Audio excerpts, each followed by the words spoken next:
bonjour. J'ai dit bonjour. Oui. Bonjour à tous, bienvenue pour la chronique Question des Français. Bonjour Pauline. Bonjour Lily, vous allez bien? Ça va et vous? Très bien, merci.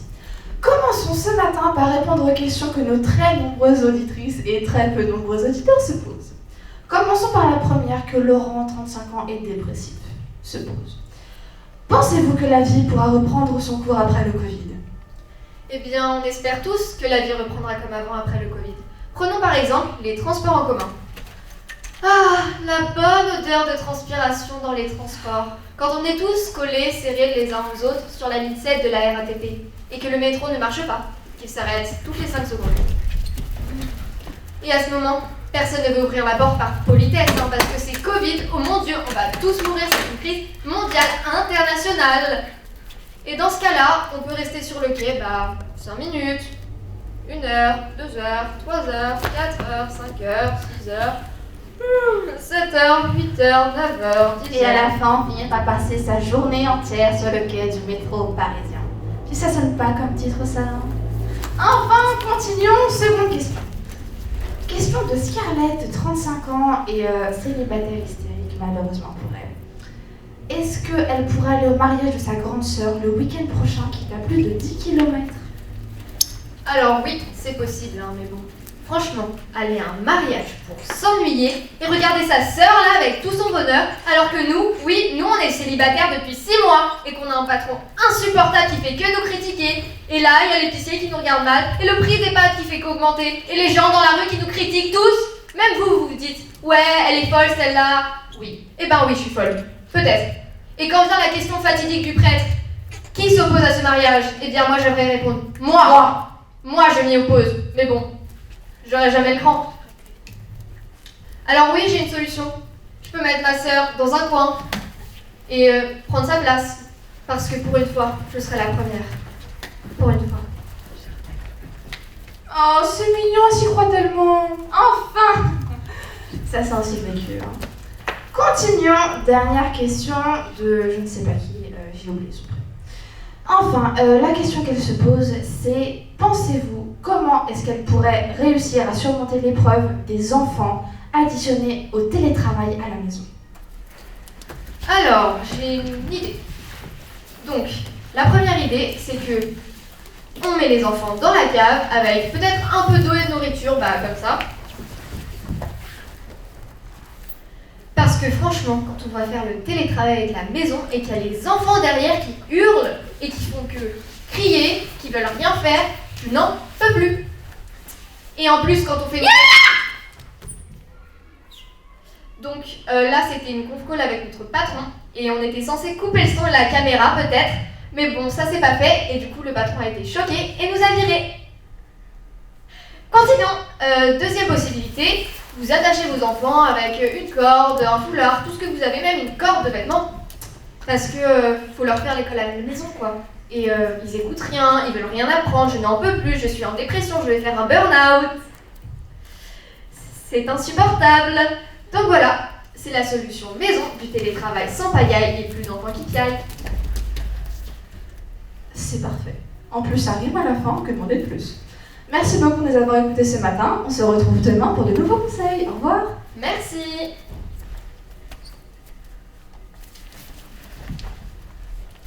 Bye bye. Au revoir.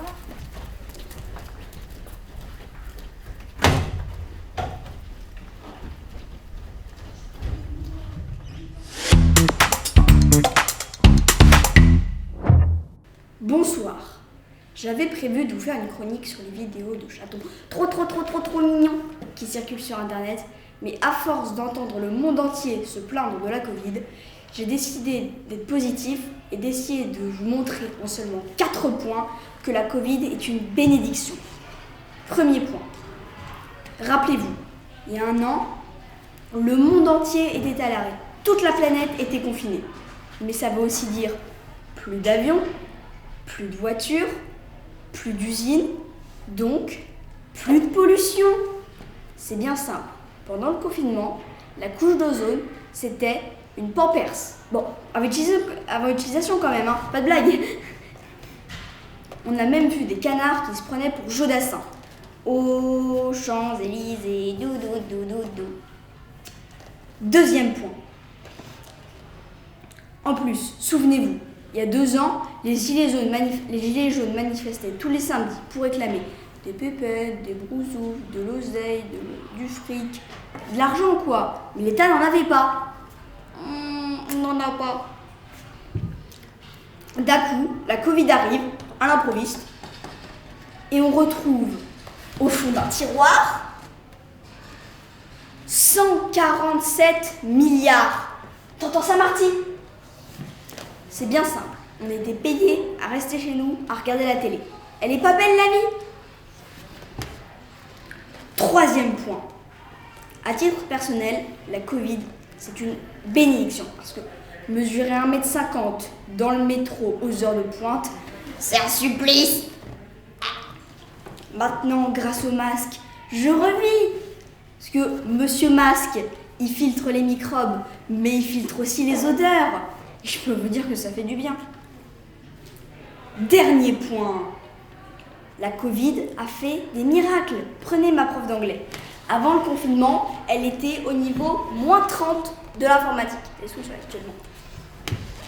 C'est bien simple. La première visio sur Teams, on a vu que ses genoux en gros plan pendant tout le cours. Maintenant, après 1 an de cours sur Teams, elle s'est mis Big Ben et Buckingham Palace en fond d'écran. Elle nous fait des PowerPoint de malade et pourrait donner des cours de visio à Steve Jobs. Alors vous voyez, au final, la Covid, c'est pas si mal.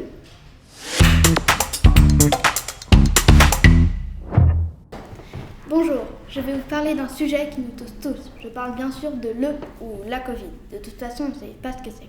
Je vais quand même vous dire quand tout ça a commencé. C'est l'histoire d'une personne nommée Jean qui a eu l'idée de manger un pangolin. C'est vrai quoi, qui a envie de manger un pangolin? Entre nous, on peut se le dire. On préférait tous un bon burger avec le cheddar qui coule et les bonnes frites.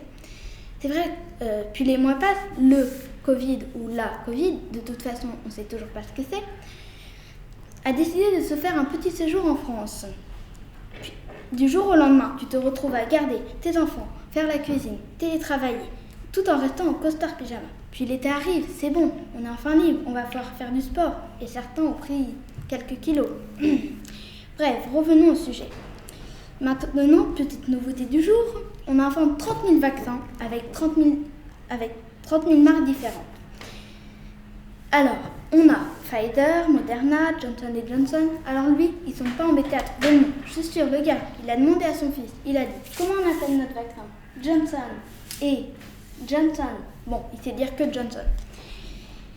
Et là, on se dit, ça va se terminer. Donc, 1 an après, le mois de mars. Je vous rappelle que l'année dernière, on était en costard pyjama avec les enfants qui pleurent. Et bah, vous savez quoi? Vous avez totalement tort.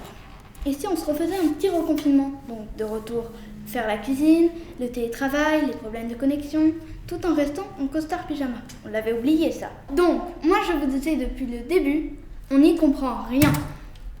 Au revoir.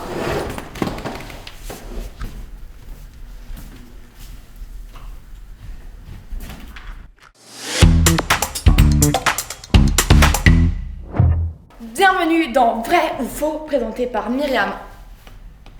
Les nuages ont-ils le goût de Barbapapa? Vrai et faux. Certains nuages se situant dans la contrée du Fuji-Rarge, au Guapalopche, auraient le goût sucré de Barbapapa. Les nuages urbains ont cependant le goût de pistache. Voler donne-t-il des ailes? Vrai. On dit qu'après avoir sauté d'une falaise, on est dans les cieux. Y a-t-il une vie après la mort? Vrai. Un mort-vivant nous a assuré qu'il sentait toujours l'odeur de ses pieds après sa crise cardiaque.